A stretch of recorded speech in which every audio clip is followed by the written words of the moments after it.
Olá, amigos! Mais um vídeo sobre engenharia e arquitetura, mais especificamente perícia. E hoje o assunto que eu trago a conhecimento de vocês é perícias em ocasiões de vendavais.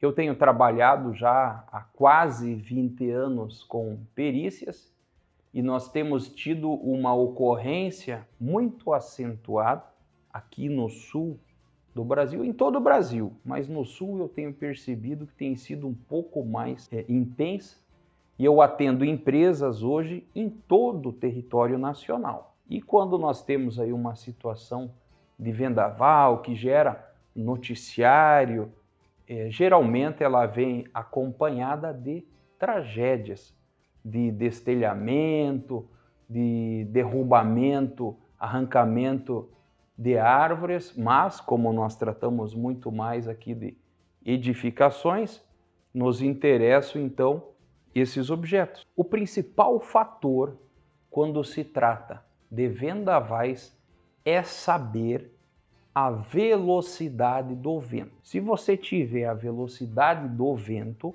você consegue fazer simulações computacionais para ver se aquela foi a única causa. E como que nós fazemos tudo isso? Então vamos por partes. Primeiro, para você conseguir a velocidade do vento, olha só que interessante essa informação. Tem que ser no dia.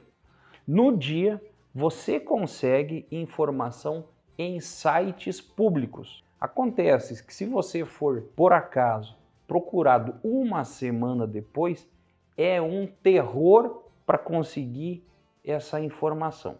Então você tem que entrar em contato com algumas empresas e olha só, até mesmo europeias, para que elas resgatem informações de sites brasileiros aqui, mas que ficam hospedados lá e te passem a velocidade do vento naquela localidade. E ainda assim não é exato. Não dá para ter isso como um fator completamente assertivo. Isso é só um dado que foi retirado de alguma estação meteorológica. Mas ainda existe uma segunda opção.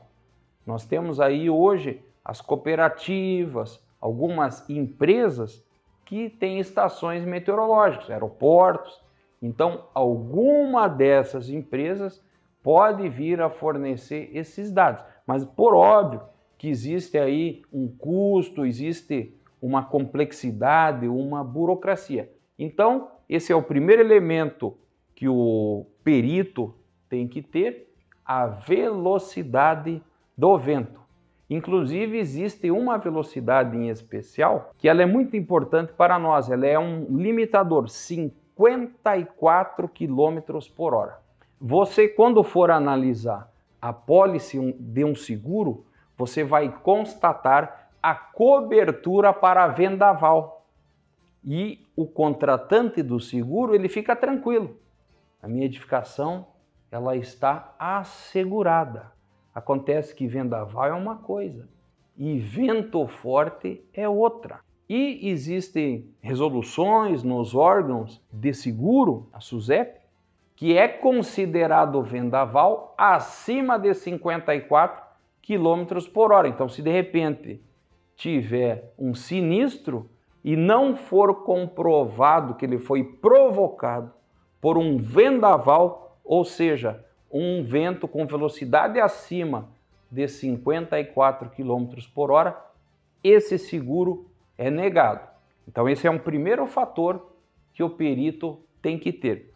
O segundo fator são as imagens do ocorrido. Estamos falando aí de um colapso, ou um pré-colapso, um selamento de cobertura, uma estrutura que cedeu. Então as fotos elas podem dar uma dimensão do que é que aconteceu, como que foi aquele fenômeno que levou até aquela causa. E já vou dar alguns exemplos para vocês. Aí então, com a estrutura, a espessura, geralmente estrutura metálica, é o que tem acontecido aqui na região, mas com as dimensões das peças metálicas, das tesouras, das treliças, das terças.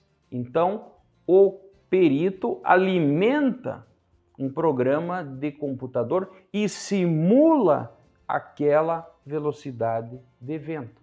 Então, ele pode ter uma noção se aquela estrutura fora projetada para suportar aquela carga de vento. Vou dar um exemplo para vocês. Estive há 2 anos atrás acompanhando, fui convocado, na verdade, para acompanhar uma situação de colapso parcial. Uma parte da estrutura, digamos 50%, ela desceu completamente e a outra metade estava aí prestes a ruir. Então, analisando todo aquele conjunto e fazendo uso de tudo isso que eu passei para vocês, a estrutura, quando alimentei o programa de computador, ela me pareceu que era forte o suficiente. Então, nesse exemplo que eu estou trazendo para vocês, eu consegui as informações que eu precisava. Velocidade de vento, todas as dimensões do imóvel e as dimensões das peças estruturais. Eu fui lá no local e medi e fiz a simulação computacional. No entanto, aquela velocidade de vento, na minha simulação computacional, ela não era forte o suficiente para ter provocado o fenômeno de colapso que provocou. Então, tive que realizar uma investigação mais profunda. E retornei até o local, conversei com algumas pessoas e me chamou a atenção que entre a estrutura e a telha havia uma manta que era uma manta para isolamento térmico. Era uma manta de alumínio. E aí, conversando com algumas pessoas que presenciaram o colapso, vejam vocês o que é que aconteceu. Num primeiro momento, a estrutura selou, mas não o suficiente ainda para o colapso. E essa manta serviu como a base de uma piscina. E ela foi enchendo de água. Calculamos que em torno de 5 toneladas de água naquela região que eu fiz as ponderações. Então, esse volume de água, esse peso é que fora o fator decisivo para o colapso. Não existisse ali essa manta, a estrutura teria selado, mas teria permanecido e a sua recuperação teria sido muito mais fácil. Nessa ocasião, a estrutura selou, essa manta começou a recepcionar e armazenar a água da chuva. Com esse peso extra, ela puxou toda a estrutura para baixo. Então, eu trouxe aqui para vocês um pouco mais sobre as perícias relacionadas aí a vendavais e os eventuais colapsos que as mesmas têm provocado. Tá certo?